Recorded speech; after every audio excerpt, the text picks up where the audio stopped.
সুপ্রিয় শিক্ষার্থী বন্ধুরা, আজকে থেকে আমরা ধারাবাহিকভাবে ক্লাস করা শুরু করব। তো অর্থাৎ আমি আজকে থেকে ধারাবাহিকভাবে গণিতের পর্যায়ক্রমিক ক্লাসগুলো আপলোড করার চেষ্টা করব। তো আজকে প্রথম ক্লাস শুরু করছি, সেটা হচ্ছে বাস্তব সংখ্যা থেকে একদম যারা দুর্বল শিক্ষার্থী আছে অর্থাৎ জিরো লেভেল থেকে একদম অ্যাডভান্স পর্যন্ত। ধন্যবাদ শিক্ষার্থী বন্ধুরা, শুরু করছি। তো বাস্তব সংখ্যা থেকে আমরা আজকে শুরু করছি যেহেতু, তো প্রথমে একদম শুরু থেকে আমরা চেষ্টা করব। তো প্রথম যে কথাটি সেটি হচ্ছে যে গণিতে মোট অঙ্ক আছে কয়টি। আমরা গণিতে তো সংখ্যা যে লিখি, এই যে সংখ্যাগুলো লেখার যে প্রতীক সেগুলোকেই বলা হয় অঙ্ক। তাহলে গণিতে মোট অঙ্ক আছে কিন্তু 10টি। এটি কিন্তু আমরা প্রাথমিক বিদ্যালয় থেকে পড়ে আসছি। তাহলে সংখ্যা প্রতীক বা অঙ্ক বলা হয় এগুলোকে কি বলা যেতে পারে? সংখ্যা প্রতীক ও বলা যায়। তাহলে আমরা এটি মাথার মধ্যে ভালোভাবে ঢুকিয়ে নেব যে গণিতে মোট অঙ্ক আছে 10টি এবং এগুলোকে অন্যভাবে বলা যেতে পারে যে সংখ্যা প্রতীক। তাহলে সংখ্যা প্রতীক কয়টি? 10টি। বা অঙ্ক কয়টি? 10টি। প্রতীক বা অঙ্ক কোনগুলো? 0 থেকে 9 পর্যন্ত। 0 থেকে 9 পর্যন্ত। এবং এই অঙ্ক বা সংখ্যা প্রতীক দুই ধরনের। একটি হচ্ছে সার্থক অঙ্ক, আরেকটি হচ্ছে কি অভাবজ্ঞাপক অঙ্ক। সার্থক অঙ্ক কোনগুলো? সার্থক অঙ্ক হচ্ছে 1 থেকে 9 পর্যন্ত যে অঙ্কগুলো আছে বা সংখ্যা বলতে পারি আলাদাভাবে, এগুলোকে বলা হয় সার্থক অঙ্ক। আর শূন্যকে বলা হয় অভাবজ্ঞাপক অঙ্ক। তো আশা করি ব্যাপারটা বুঝতে পেরেছেন। এগুলো মাথায় রাখার চেষ্টা করবেন যে সার্থক অঙ্ক হচ্ছে 1 থেকে 9 পর্যন্ত আর শূন্যকে বলা হয় অভাবজ্ঞাপক অঙ্ক। সার্থক অঙ্ক কয়টি? আমরা জানি সার্থক অঙ্ক হচ্ছে, আমাদের যেহেতু অঙ্ক হচ্ছে 10টি, তাহলে শূন্য বাদ দিলে সার্থক অঙ্ক থাকে হচ্ছে 9টি। তাহলে সার্থক অঙ্ক হবে কয়টি? 9টি। সঠিক। 1 থেকে 100 পর্যন্ত 4 অঙ্কটি কতবার আছে? এটির উত্তর হবে হচ্ছে আপনার 20 বার। এটি সঠিক উত্তর হচ্ছে 20 বার। কেন 20 বার হচ্ছে সে বিষয়টা ভেঙে বলছি। আমরা প্রথমে দেখি 1 থেকে 100 পর্যন্ত শূন্য কতবার আছে। 1 থেকে 100 পর্যন্ত 1 থেকে 100 পর্যন্ত শূন্য কতবার আছে? আমরা জানি যে এখানে 1 থেকে 100 পর্যন্ত আপনি 10টি ঘর চিন্তা করতে পারেন। কয়টা ঘর চিন্তা করতে পারেন? 10টা। তার মানে 10 এর মধ্যে একটি শূন্য আছে, 20 এর মধ্যে আছে, এভাবে 30, 40, 50, 60 এভাবে প্রতি ঘরে একটি করে শূন্য আছে। তাহলে আমার ঘর আছে 100 পর্যন্ত 10টি, 10 10 100। তাহলে 10টি, কিন্তু 100 এর মধ্যে গিয়ে দেখবেন একটি শূন্য কিন্তু বাড়তি আছে। অর্থাৎ 1 থেকে 100 পর্যন্ত যদি আমরা শূন্য গুনি তাহলে আমরা পাবো হচ্ছে 11টি হচ্ছে শূন্য পাবো। আচ্ছা, আরেকটা জিনিস সেটি হচ্ছে 1 থেকে 100 পর্যন্ত 1 পাবেন কয়টা? 1 থেকে 1 পাবেন একমাত্র 21টি হচ্ছে, 21টির সংখ্যা হচ্ছে 1 এর। তাহলে 1 থেকে 100 পর্যন্ত 1 পাবেন হচ্ছে 21টি। এছাড়া আমার 1 থেকে যে 10 পর্যন্ত যে সংখ্যাগুলো আছে বা অঙ্কগুলো আছে তার মধ্যে 1 থেকে 100 পর্যন্ত শূন্য পাবো হচ্ছে 11টি, 1 থেকে 100 পর্যন্ত 1 পাবো হচ্ছে 21টি, আর এছাড়া বাকি যতগুলো আছে সবগুলির পাবো হচ্ছে 20টি করে। আশা করি ব্যাপারটা বুঝতে পেরেছেন। 2 যদি আপনি কাউন্ট করতে যান তাহলে 2 গুণে দেখবেন 1 থেকে 100 পর্যন্ত কয়টা পাবেন? 20টা। এইভাবে পর্যায়ক্রমিকভাবে একদম 2 থেকে 9 পর্যন্ত আপনি 100 পর্যন্ত যখন গুনতে যাবেন তখন পাবেন 20টি করে। তাহলে আমরা দুটি ব্যতিক্রম পাচ্ছি। 1 থেকে 100 পর্যন্ত শূন্য পাবো হচ্ছে 11টি, 1 থেকে 100 পর্যন্ত 1 পাবো হচ্ছে 21টি। তাহলে এই বিষয়টা যদি জাস্ট মাথায় রাখতে পারেন তাহলে এই ধরনের প্রশ্ন যখনই আসবে চট করে উত্তরটা দিয়ে দিতে পারবেন। সংখ্যাটি কতবার আছে? তাহলে পূর্বের আলোচনাটা যদি আমরা বুঝে থাকি তাহলে এর উত্তর দেওয়া কিন্তু আবার 1 সেকেন্ডের ব্যাপার। 1 থেকে 100 পর্যন্ত 5 থাকবে কয়টি? 20টি। 1 থেকে 100 পর্যন্ত গুনতে 9 সংখ্যাটি কতবার থাকবে? তাহলে এটির উত্তর হবে কি? 20টি। এবং এই প্রশ্নগুলো কিন্তু বারবার ঘুরিয়ে পেয়ে কিন্তু এই প্রশ্নগুলো বিভিন্ন পরীক্ষায় এসে থাকে। দেখেন এই প্রশ্নটা কিন্তু 28তম বিসিএস এ আসছে। এই প্রশ্নটাও কিন্তু কোনো না কোনো পরীক্ষায় এসেছে। বর্গের অন্তর। তো প্রশ্নের ধরনটা হচ্ছে দুটি ক্রমিক সংখ্যার বর্গের অন্তর 47, বড় সংখ্যাটি কত? ধরনের প্রশ্ন থাকলে খুবই সহজে আপনি উত্তরটা দিতে পারবেন। কিভাবে? এখানে বলা হচ্ছে দুটি ক্রমিক সংখ্যার বর্গের অন্তর হচ্ছে 47। তখন বড় সংখ্যা অথবা ছোট সংখ্যা যাই যাক সেটা আমরা খুবই সহজে নির্ণয় করতে পারবো। কিরকম? এখানে বর্গের অন্তর বলা হয়েছে 47, তাহলে যখন বড় সংখ্যাটি নির্ণয় করব তাহলে এর সাথে 1 যোগ করব, তারপরে যোগফলকে কি করব? আমরা 2 দ্বারা ভাগ করে দেব। কি করব? 2 দ্বারা ভাগ করে দেব। তাহলে কি পেয়ে যাব? বড় সংখ্যাটি। তাহলে পাবো কত? 24। 24 হচ্ছে বড়। আর যদি ছোট চাইতো তাহলে কি করতাম? 1 বিয়োগ করে 2 দিয়ে ভাগ করে দিতাম, তাহলে ছোট সংখ্যাটি পেয়ে যেত। তাহলে এখানে সঠিক উত্তর হচ্ছে 24। দুটি ক্রমিক পূর্ণ সংখ্যার বর্গের অন্তর হচ্ছে 199, বড় সংখ্যাটি কত? এটি 22তম বিসিএস পরীক্ষায় এসেছে। তাহলে দুটি ক্রমিক সংখ্যার পূর্ণ সংখ্যার বর্গের অন্তর বলা হয়েছে 199। এটি কিন্তু আপনি একদম মুখে মুখে করতে পারবেন।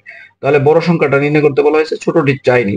তাহলে বড়টি নির্ণয় করার জন্য এর সাথে 1 যোগ করেন, তাহলে কত হবে? 200। 200কে 2 দ্বারা ভাগ করে দেন, তাহলে উত্তর পেয়ে যাবেন কত? 100। তাহলে দেখেন একদম 1 সেকেন্ডের মধ্যে বা 2 সেকেন্ডের মধ্যে আপনি করে দিতে পারবেন। ক্রমিক সংখ্যার বর্গের অন্তর 25, একটি সংখ্যা 12 হলে অপর সংখ্যাটি কত?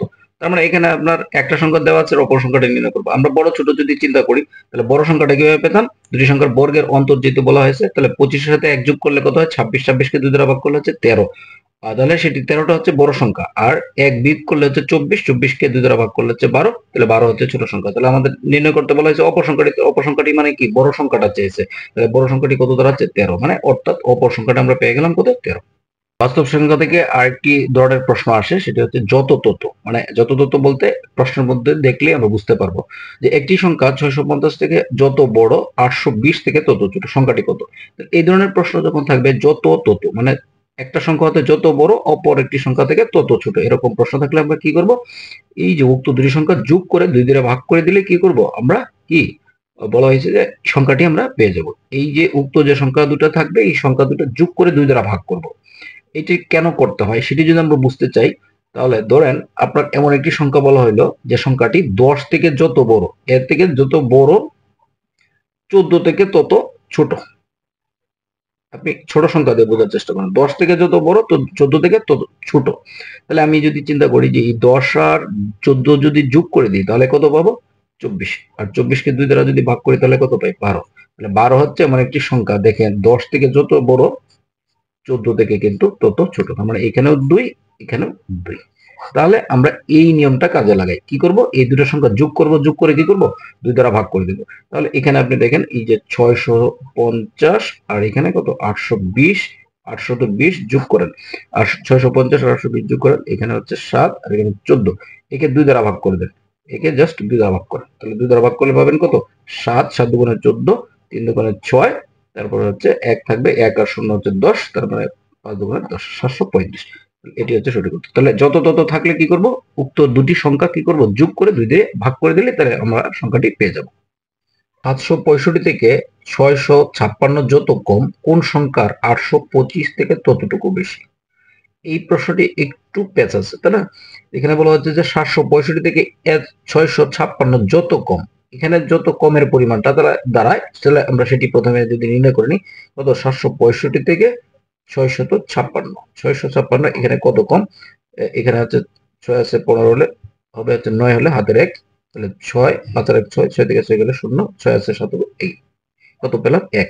তাহলে 109 হচ্ছে 765 থেকে 656 যে পার্থক্য বা যত কম, কত কম? 109। এখন বলা হচ্ছে কি যে কোন সংখ্যার 825 থেকে তত বেশি? তাহলে এই সংখ্যাটা আমরা কি পাবো? এর থেকে তত বেশি। তাহলে এই তত বেশির মানে কি? 109টা আমরা যোগ করে দেবো। তাহলে কার সঙ্গে? 825 এর সাথে আমরা যোগ করবো জাস্ট 109। তাহলে আমরা পেয়ে যাবো। তাহলে 9 আর 5 হচ্ছে 14, 4 হাতের 1, 1 আর 2 হচ্ছে 3, 8 আর 1 9, 9 কত? 34। দেখেন প্রশ্নটা যদি আমরা বুঝতে পারি তাহলে কিন্তু উত্তরটা দিতে পারবো। বলছে 765 থেকে 656 যত কম, তাহলে আমরা প্রথমে এই যত কমটা আমরা নির্ণয় করে নিলাম। কত পেয়েছি? হচ্ছে 109। বিয়োগ করলে আমরা হচ্ছে 109 পাচ্ছি। পরে বলছে যে কোন সংখ্যার 825 থেকে তত বেশি? তাহলে ওই তত বেশি মানে কি? 109 বেশি। কোন সংখ্যার? 825 থেকে। তাহলে এই 825 থেকে তত বেশি বলা হয়েছে যেহেতু, সেজন্য আমরা কি করলাম? 825 সঙ্গে 109 কি করলাম? যোগ করে দিলাম। তাহলে পেয়ে গেলাম হচ্ছে 934। তাহলে এই 934 হচ্ছে সঠিক উত্তর। দুটি ক্রমিক ধনাত্মক বিজোড় সংখ্যার গুণফল 255 সংখ্যা দ্বয় কত? বলা আছে দুটি ক্রমিক ধনাত্মক বিজোড় সংখ্যা। তাহলে অপশনে যদি কোনো সংখ্যা জোড় থাকে তাহলে সেটি এমনিতেই বাদ যাবে। তাহলে আমরা অপশনে দেখে নেব প্রথমে জোড় কোনো সংখ্যা আছে কিনা। জোড় থাকলে অবশ্যই বাদ। তাহলে এখানে অপশনে দেখতে পাচ্ছি সবগুলো সংখ্যা হচ্ছে বিজোড় আছে। তাহলে দুটি সংখ্যার গুণফল কত দাঁড়াবে? 255। তাহলে আমরা একটু চিন্তা করে দেখি, আমরা গুণ না করেও কিন্তু এটা মনে মনে চিন্তা করে করতে পারবো। কিভাবে? এখানে এককের অঙ্কটি কত আছে? 5। ঠিক আছে, এই যে গুণফলের এককের অঙ্কটি কত আছে? 5। তাহলে আপনি এখানে দেখেন এই যে 13 আর 11 যদি আপনি গুণ করেন তাহলে কখনোই এককের অঙ্ক 5 আসবে না, কারণ এই যে 13 একে 13, তার মানে এককের অঙ্কটা কত চলে আসলো? 3। তাহলে এটা এমনিতেই বাদ। এখানে কত আসতেছে? 3 5 15, আপনি এটি রাখতে পারেন। আর এখানে দেখেন 3 7 21, তাহলে এটিও বাদ। তাহলে আমরা অপশন থেকে দুটি বাদ দিয়ে দিলাম। আচ্ছা, এখন খ এবং গ দুটি বাদ থাকলো। এই যে 5 7 35 আর এখানে হচ্ছে 3 5 15। আমরা একটু চিন্তা করে দেখি কোনটা থাকবে। 15 দিয়ে যদি আপনি 13 কে গুণ করেন তাহলে প্রথমে 15 দ্বারা 3 কে গুণ করেন। 3 15 কত হবে? 45 এর 5। হাতে থাকে কত? 4। 15 কে 15 আর 4 কত? 19। তাহলে 195। এটি মুখে মুখে আপনি এভাবে করে নিতে পারেন। আচ্ছা, তাহলে এটি বাদ। তাহলে এটি সঠিক উত্তর থাকছে এবং সেটি আমরা প্রমাণ করে দেখি। আমরা 17 দ্বারা যদি 5 কে গুণ করি, 5 17 কত? 85 এ 5 হাতের কত থাকে? 8। 17 কে 17 আর 8 হচ্ছে কত? 25। এই যে দেখে সঠিক উত্তর হচ্ছে এটা। তাহলে আমরা কি করতে পারি? অপশন দেখে আমরা করে নিতে পারি। এটি কিন্তু আমরা বেসিক নিয়ম অনুযায়ী করি তাহলে সেটি একটু বড় হয়ে যাবে। ধন্যবাদ শিক্ষার্থী বন্ধুরা, সবাই ভালো থাকবেন।